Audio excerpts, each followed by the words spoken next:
좋은 중고차 사는 법 1편으로 먼저 집에서 우리가 어떤 차를 보러 갈지 제가 한번 알려드리도록 하겠습니다. 다른 채널에서 다룬 내용들도 많이 있지만 그거 외에도 다른 채널에서 잘 다루지 않는 내용도 있고 또 여러 채널 제가 공부하면서 좋은 중고차를 사온 과정이기 때문에 한번 시청을 해주시면 좋겠습니다.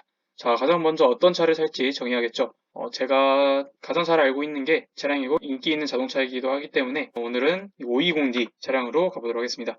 저는 520D 디젤 후륜 차량이 항상 M스포츠 플러스 차량만 봤는데요. 이렇게 한 이유는 또 나중에 다른 영상에서 설명드리도록 하겠습니다. 주행거리는 3만 킬로 정도 이하로 보도록 하겠습니다. 여기서 성능 기록부 보험 이력 하나라도 없는 거 무조건 걸러야겠죠. 이건 다른 채널에서도 말을 한 거기 때문에 따로 선택하고 검색을 하시는 걸 추천드리겠습니다. 520D M스포츠 플러스 이 차량 같은 경우에는 전부 다 옵션이 연식에 따라서만 살짝씩 차이가 있고 거의 비슷하기 때문에 일단 오늘은 이렇게 옵션 따로 넣지 않고 검색을 해보도록 하겠습니다. 자, 이렇게 차량이 쫙 나오는데요. 저는 개인적으로 싸고 좋은 차는 없다고 생각을 합니다. 그렇기 때문에 적당한 키로수에 적당한 가격인 차를 보시는 것을 추천드리고, 자, 이 매물을 한번 봐볼까요? 자, 보시면 2018년 3월에 12만 킬로, 지금 6년 정도 된 차량에 12만 킬로, 살짝 키로수가 많은 편이긴 한데 지금 보고 있는 모델이 디젤이죠. 디젤차 같은 경우에는 저는 살짝 키로수가 좀 많은 편도 괜찮다고 생각이 되기 때문에 이 차량을 일단 한번 살펴보겠습니다. 자, 가장 먼저 성능 기록부 보는 법인데요. 이 차량 같은 경우는 외판 교환 하나도 없이 깔끔한 모습을 볼 수 있습니다. 근데 여러분들 이제 본인의 생각에 따라 다르겠지만 저는 외판에 살짝씩 교환 이력이 있는 거는 괜찮다고 생각을 합니다. 문짝이 좀 교환이 돼 있다거나 아니면 팬더 교환 정도 체크돼 있는 건 괜찮다고 생각을 하고 저는 일단 사고차는 무조건 거르고 시작을 했습니다.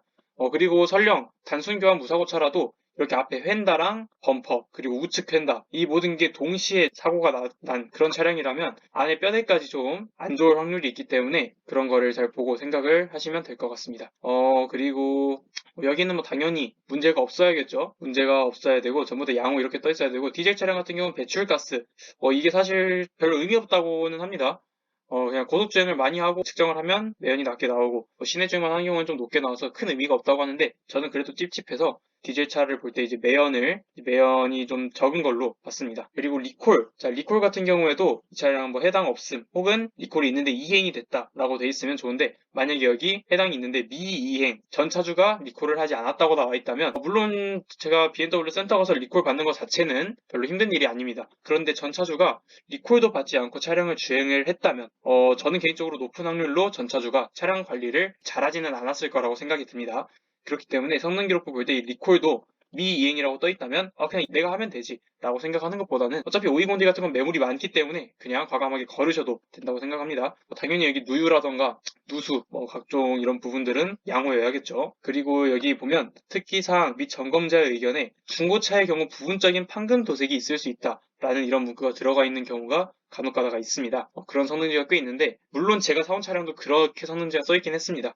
그렇지만 저는 개인적으로 별로 그 멘트를 좋아하진 않습니다. 혹시라도 나중에 이 성능지와 뭔가 상이한 부분이 있을 때 좀 강력하게 말을 해야 되는데 여기에 이제 부분적인 판금 도색이 있을 수 있다고 돼 있지 않냐 이런 식으로 태클을 거는 경우가 있다고 하더라고요. 그렇기 때문에 이 부분도 한 번씩 보시면 좋을 것 같고 그 다음에 여기 날짜가 나와 있죠. 이 차량 같은 경우는 2024년 1월 2일 자 지금 제가 이 영상을 찍고 있는 게 1월 24일입니다. 지금 22일밖에 안 됐죠. 이게 오래됐다면 장단점이 있는데 먼저 장점으로는 좀 오래된 재고차이기 때문에 이 딜러분들도 어느 정도 내고를 좀 잘해줄 그런 게 생깁니다. 이 차량 같은 경우는 22일밖에 안 됐죠. 실질적으로 딜러가 업로드를 하고 판매를 시작한 거는 이것보다도 더 나중이기 때문에 정말 얼마 안 된 2주에서 한 3주 정도 된 차량일 거라 생각을 합니다. 그러면 딜러 입장에서도 지금 급하게 팔 이유가 없죠. 그렇기 때문에 가격 내고를 해줄 확률은 적어집니다. 하지만 대신 또 이게 오래됐다, 3달, 4달 돼버렸다 하면 이 차량이 오랫동안 안 나가고 있다라는 뜻이기 때문에 희귀 차량을 산다고 하면 오랫동안 안 나가는 게 당연하겠지만 잘 거래가 되는 차량을 사는데 오랫동안 안 팔리고 있다 하면 뭔가 좀 차량 상태가 안 좋지 않을까 하는 생각도 한 번쯤 해봐야 됩니다. 그리고 성능 보험 같은 경우에 120일이 유효기간입니다. 120일이 넘어가 버리면 성능 보증을 받을 수 없기 때문에 그 부분도 꼭 살 때 유의를 해서 구매를 해주셔야겠습니다. 그 다음에 이제 보험 이력 보는 법인데요. 이 차량 같은 경우에는 용도 변경은 없고, 자, 번호 소유자 변경 이력이 번호가 1회, 소유자 변경이 3회 있네요. 어떤 분들은 1인 신조만 선호한다 하시는 분들이 있는데 저는 그렇게 생각하진 않고요. 보험사고 이력 내차 피해 1회 139만원, 적당한 이력이라고 생각이 됩니다. 자, 먼저 번호랑 소유자 변경 이력 정보를 한번 볼게요. 20년 2월에 한번 차주가 바뀌었습니다. 그러면서 차량 번호까지 변경이 됐는데 어떤 분들은 무조건 1인 신조만 찾으시는데 저는 개인적으로 그럴 필요는 없다고 보는 게, 제가 가져온 차량도 2대 차주 후에 제가 가져와서 제가 3대 차주가 됐는데 18년 3월에서 20년 2월 2년가량 지났죠. 자, 게다가 20년도 이제 자동차 반도체 대란이 터질 시기입니다. 자, 2년 동안의 감가가 돼봤자 별로 많이 안 됐을 겁니다. 그렇기 때문에 2년 뒤에 이 차를 산 2대 차주도 꽤나 비싼 값을 지불하고 이 차량을 사온 사람이죠. 그렇기 때문에 이 2대 차주도 절대 차량 관리를 소홀히 했을 거다라고 생각하기는 좀 애매하죠. 2대 차주도 충분히 차량 관리를 잘했을 확률이 높습니다. 그렇기 때문에 이런 경우에는 1인 신조가 아니지만 충분히 상태가 좋을 거다라고 생각을 할 수 있고요. 제가 아까 잠깐 말씀드렸는데 반도체 대란 때 시즌에 이 차를 사왔으면 신차를 살 여력이 됐는데도 대기하는 게 싫어서 중고차를 산 게 아닐까 하고 생각까지 한번 해볼 수 있는 부분입니다. 저희는 개인적으로 중고차가 이제 추론해 나가는 과정이라고 생각하기 때문에 이런 거 하나하나까지 다 생각을 하고 있고, 자, 여기를 보시면 그 다음 소유자 변경이 2023년 6월 그리고 7월 이렇게 이루어졌죠. 불과 한 2주도 안 되는 사이에 소유자 변경이 이루어졌으면 실제로 차주가 바뀐 게 아닌 매매 상사끼리의 이전이라던가 그런 거라고 생각을 합니다. 그렇기 때문에 사실상 지금 차를 가져오시면 이제 3대 차주가 되는 부분이죠. 이런 것 때문에 소유자 변경이 많다 해서 무조건 많은 게 아니고 한번 자세히 살펴볼 필요가 있다고 말씀을 드리는 겁니다. 근데 아까 성능지 같은 경우에는 1월달로 나와 있는데 소유자 변경은 마지막에 7월로 찍혀있죠. 이런 경우에는 이제 이 차가 재고 차량이지 않을까 생각을 해볼 수 있습니다. 7월달에 차를 가져왔는데 너무 오랫동안 안 팔려서 다시 한번 성능 점검을 받았을 가능성도 있다라는 말이죠. 이제 이런 거는 딜러에게 한번 물어봐야 될 것 같고요. 만약에 너무 오래된 재고 차량이 좀 찝찝하다 하면 이런 차량도 피하시는 게 맞지만, 아까 말씀드렸듯 오래된 재고차일수록 딜러는 더 내고를 잘해주기 때문에 이런 차량도 괜찮으시다면 구매하시는 것도 나쁘지 않다고 생각이 듭니다. 그 다음에 보험사고 이력 정보 내차 피해. 자, 여기를 들어가면 수리 비용 이런 거 있지만, 자, 지금 자차 미가입 기간이 없죠. 이 차량은 1대 차주 2대 차주 포함해서 자차를 안 들고 탄 기간이 없다는 겁니다. 주로 카푸어들이 이제 자차를 안 들고 타는 경우가 많기 때문에 저는 개인적으로 이 내차 피해에서 자차 미가입 기간 이력이 있는 차량도 거르고 들어갑니다. 그리고 이제 사고 이력 보실 때도 주의를 해야 하는 게, 자, 아까 성능지에는 아무것도 체크가 안 돼 있었는데 여기는 수리비용이 140만 원이 체크가 돼 있죠.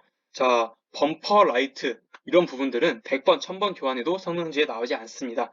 그렇기 때문에 이 140만 원 든 수리 비용은 높은 확률로 그냥 범퍼 하나 정도 갈았을 거다라고 생각이 듭니다. 그리고 부품값이 공임이나 도장에 비해 좀 높게 측정이 되어 있는 경우에 센터 수리 이력일 가능성이 높습니다. 예를 들어서 수리 비용이 1000만 원이 찍혀 있는데 간혹 가다가 성능지에는 아무것도 체크가 안 돼 있는 경우가 있습니다. 그러면서 이제 부품값이 200만 원, 공임 도장 포함해서 한 100만 원 정도라고 체크가 돼 있으면 그건 100% BMW 센터에서 수리를 한 거라고 생각을 할 수 있습니다. 왜냐하면 사설에서 교환을 하게 되면 범퍼나 라이트만 갈아서 1000만 원이 나오기 쉽지 않죠. 센터가 아무래도 비용이 비싸기 때문에 그렇게 되고, 센터 같은 경우는 부품 비용이 월등히 비싸고 공임이나 도장은 상대적으로 가격이 적게 책정이 되기 때문에 만약에 수리 비용이 1000만 원이 나와 있어서 너무 찝찝하다. 하지만 부품 비용이 900만 원 이런 식으로 찍혀 있고 성능지에 별다른 사고 이력이 체크가 안 돼 있다면 저는 그런 차량은 구매를 해도 된다고 생각합니다. 하지만 여기 수리 비용이 1000만 원 찍혀 있는데 외판이 교환된 이력이 많다. 아까 제가 말씀드렸죠. 좌핸더, 우핸더, 그리고 라이데이터 서포트 이런 게 교환이 됐는데 보험 이력이 딱 하나고 1000만 원이 넘게 찍혀 있다. 그건 한 번에 그렇게 앞삼박 사고가 난 거기 때문에 그런 차량은 거르시는 게 좋다고 생각이 듭니다. 자, 일단 성능 점검과 보험 이력 보는 거는 이 정도 하면 될 것 같고요. 그 다음에 이제 520D 사진을 통해서 또 보는 법이 있죠. 자, 가장 먼저 이 차량의 고질병인 이 데이라이트 황변이 있는데 이 차량은 지금 시동이 꺼진 상태에서 촬영을 한 건지 아니면 코딩으로 이 데이라이트를 비활성화해 놓은 건지는 모르겠지만 사진으로 이 라이트 상태 확인은 지금 불가능한 모습입니다. 이런 거는 다른 차량 보실 때 라이트 같은 것도 보시면 좋다고 말씀을 드리고 싶고요. 이런 것도 마찬가지죠. 자, 그 다음 중요한 타이어입니다. 자, 이 차량의 타이어 보면 금호 마제스티로 보입니다. 마제스티 9 타이어면 국산에서는 최고급이고 수입 타이어와 견주어도 별로 가격이나 성능상으로도 차이가 없는 그런 타이어입니다. 이런 타이어를 낀 차주면 높은 확률로 그래도 차량 관리에 돈을 아끼지는 않았다고 생각을 할 수 있습니다. 타이어는 다른 채널에서도 많이 다루는 부분이기 때문에 신경 쓸 필요는 없을 것 같고요. 그 다음에 이제 내부 사진 보면서 이렇게 시트의 이염이나 뭐 가죽 갈라짐, 그리고 내부의 사용도 같은 거를 볼 수 있습니다. 뭐 이 차량 같은 경우에는 그냥 무난하죠. 앞좌석은 어느 정도 사용감 있어 보이고 뒷좌석은 깔끔해 보입니다.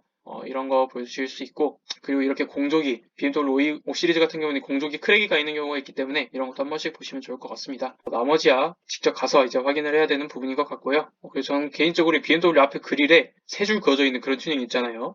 그런 거 있는 차량도 저는 좀 걸렀던 것 같습니다. 그래서 저는 이제 엔카에서 차량 확인하는 방법은 이 정도면 될 것 같고요. 이제 다음으로는 뭐 자동차 365나 또 헤이딜러 어플을 통해서 이 자동차의 이력을 확인하는 법이 있습니다. 이제 그 부분도 한번 살펴보도록 하겠습니다.